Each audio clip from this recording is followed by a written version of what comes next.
Hello, everyone. Ciantier here, and welcome to part 2 of my Religion in Games series. Today, I want to talk about miracles, faith in gods, the mechanics of religion. So, there's a couple of very common ways that religion is translated into mechanics, and probably one of the most common ones is miracles. And this often involves a faith stat, which to me is a very strange sort of stat to have a lot of the time. So I'm going to go ahead and start by just discussing this faith stat thing, and then I'll get into miracles more properly.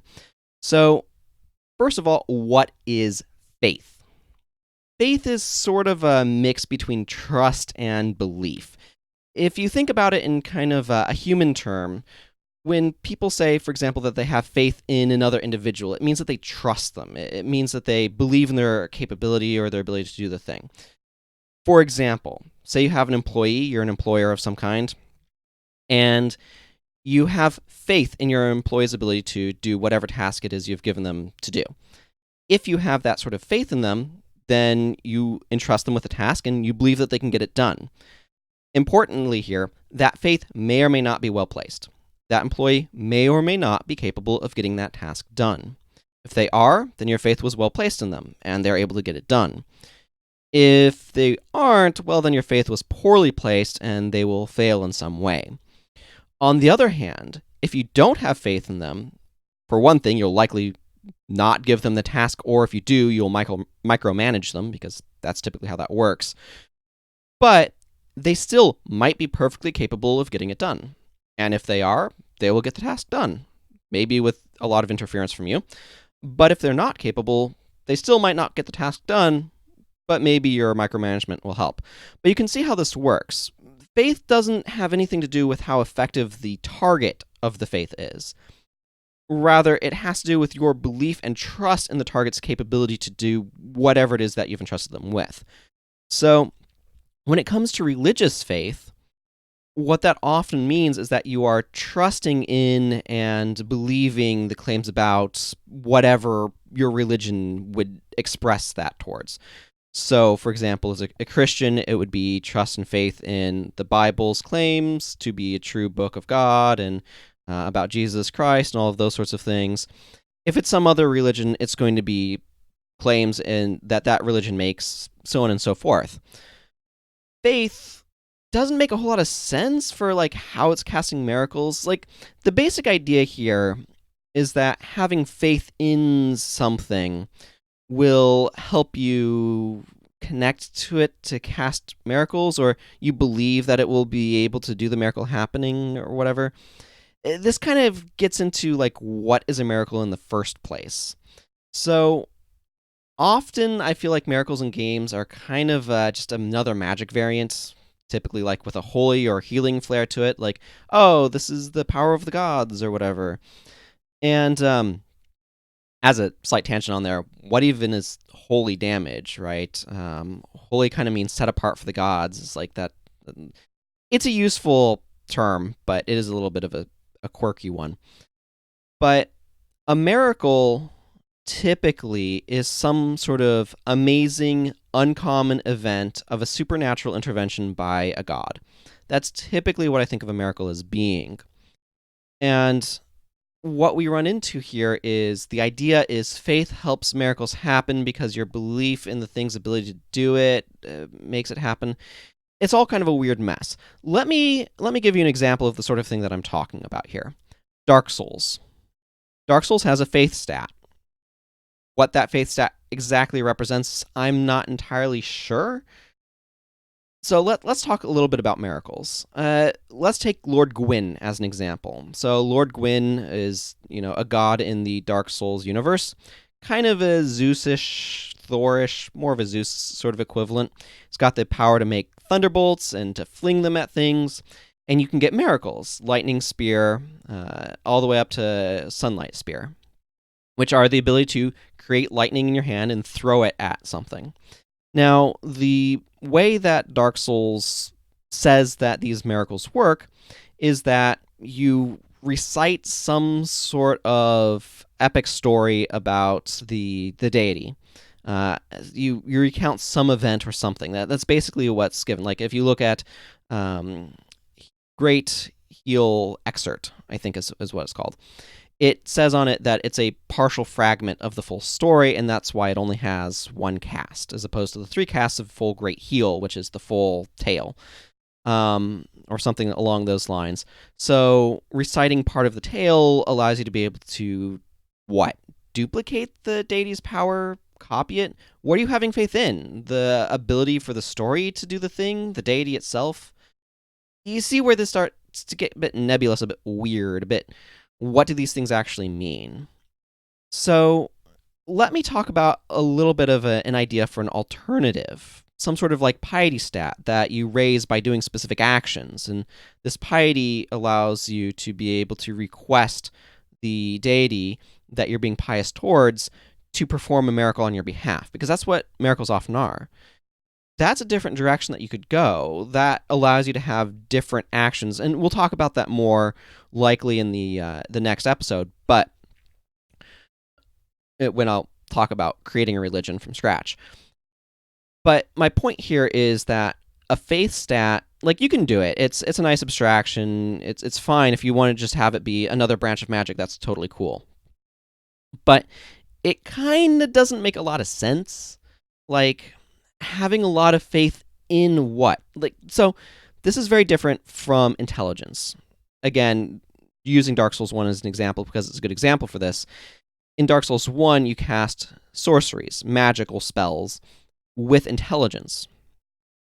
And to some extent, there's the argument of intelligence in something, but intelligence for the purpose of casting sorceries is the ability to comprehend how the magic works.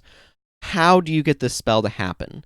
And some spells, like Soul Arrow, are fairly simple. They don't require much intelligence to use because they're fairly comprehensible. But some spells, like, say, Soul Spear, are a lot more complicated. They require a lot more intelligence to be able to understand. Further, the more intelligence you have, the better you're able to understand how to use these spells, how to get the most effect out of them. That increases your damage, presumably. Faith, on the other hand, faith in what? Faith is not just like a thing, right? Faith is oriented towards something. It's a relational term. Faith is a relational concept. And so it needs to have some sort of relational thing it's connecting to. It needs to have some sort of relational element to it, and it's not really given there. It's just kind of a generic faith. So it's a very ambiguous stat, is what I'm saying. And so we can kind of see a comparison here. Now, if you are wanting miracles to just be another sort of spellcasting thing, which is more or less how they work in Dark Souls, that's fine and all of that. But again, what I'm going at is there's potential being left on the table. There is world building being left on the table. There is mechanics that are just not being explored. So these mechanics here of faith and miracles is very strange, and I feel like there's a lot of room to explore in them. And something that's really important here also about miracles is if miracles are being done on behalf of an individual by a god, which is typically what miracles are, again, then they often feel very disconnected from whatever god they're being drawn from. There are some systems, like tabletop role-playing games. They often do a better job of this than a lot of more video games. But still, the point kind of stands, especially in video games, that they often feel very disconnected. And what I mean from this is, if the god is performing a miracle on your behalf, what is their motivation? Why are they performing the miracle? What are goal of theirs are they accomplishing? You see what I'm talking about here, where it feels like the motivation of deities often gets ignored, and what they tend to be more is a sort of cosmic power source with a name slapped on, or you're getting the ability to do things similar to them. And so perhaps the faith in, say, Dark Souls is faith in your own ability to duplicate the god's power. That's the best I can think of. But this kind of brings up an interesting point. A lot of times, miracles are presented as kind of the counterpoint to sorcery or other magic systems, where they're the religion as opposed to the science. Now, the sort of dichotomy between religion versus science is kind of more of a recent thing. It's within the past couple hundred years. Traditionally, a lot of scientists would have been religious, and some of the famous standing against them, like, say, Galileo versus the Christian faiths at the time, had more to do with somebody challenging the structure that supported the ruling party than it did with anything else in particular, and it was religious frames being used to combat that. So what I'm saying is, like, that inherent separation maybe isn't necessarily always important to have, but there is something that can be very useful about exploring miracles as another branch of sorcery that people have misidentified. That's a potential place to go with it. But anyway, I've talked a lot about some of these things, but there's something else also that I think is important to talk about, which is offerings or blessings. So there are games that have offering type systems where you offer X thing and you get Y thing. Neo, for example, has the sort of shrine thing where you can offer these little nature spirits. I forget exactly what they are. But you can offer them stuff for bonuses for you, or in Guild Wars 1, if the world has the favor of the gods, you can go to one of the statues of the deities out in the world. You can kneel to it, a representative will pop out, and you can give them some gold for some sort of buffs and things like that.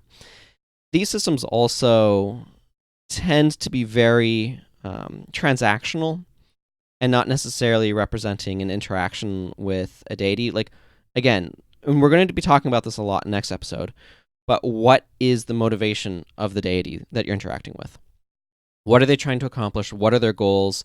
What are they doing? What are they wanting to accomplish? What are they wanting to do?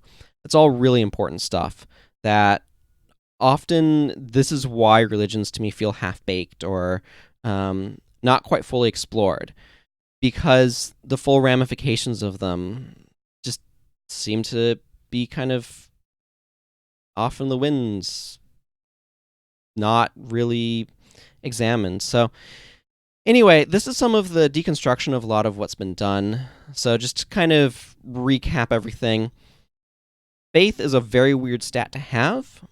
Faith is an expressed thing that you do, and it's a relational term. It's not just it's not the same as like intelligence or strength or something like that. I mean, to an extent, it's something that you exercise, but it's the same way that you'd exercise relationally. So it's very similar to love in that regard, in that it's something that you work at and you develop over time in a way that's in a relationship and is not focused on just improving yourself, if that makes sense. And then miracles often are very strangely positioned in games.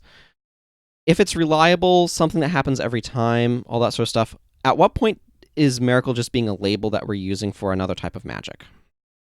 It's really kind of the question there. And if it's supposed to be an act of a god, why are they doing it? How, like, what is their motivation? Why are they helping? All that sort of stuff. And then that just goes right into offerings to deities, sacrifices, and blessings back from them, or curses on your enemies from them. That's a whole area that probably could be explored more too. But this whole element of it feels very underexplored, and so we're going to talk more about some of the mechanical ways that things could be expressed as we talk about building religion, which is what the next episode will be about. So until then, everyone, thank you for watching. Take care. Goodbye.